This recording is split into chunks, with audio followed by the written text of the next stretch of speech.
Welcome back to rangolis book. జై Mahavir Hanuman episode number 21. ఈ భాగం పేరు వాయుదేవుని కోపం. ఇంద్రుడు ఆంజనేయుని చంపాడని చూసి వాయుదేవుడు చాలా బాధపడ్డాడు.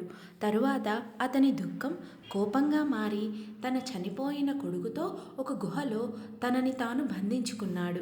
విశ్వంలోని గాలినంతా ఆపేసి తను ఆ గుహలో ఉపసంహరించుకొని ఉన్నాడు. ప్రపంచం మొత్తం అకస్మాత్తుగా భయాందోళనలకు గందరగోళానికి గురైంది. అయ్యో, నాకు ఊపిరి ఆడడం లేదు అని దేవతలు, మానవులు, జంతువులు, మొక్కలు, రాక్షసులు ఏకగ్రీవంగా అరిచాయి.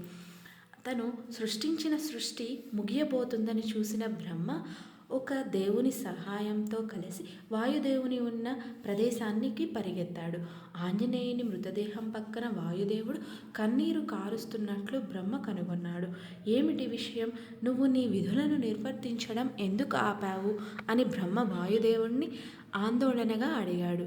నా ప్రభు, వెళ్ళి నీ ఇంద్రుణ్ణి కారణం అడుగు అని వాయుదేవుడు కోపంగా అరిచాడు.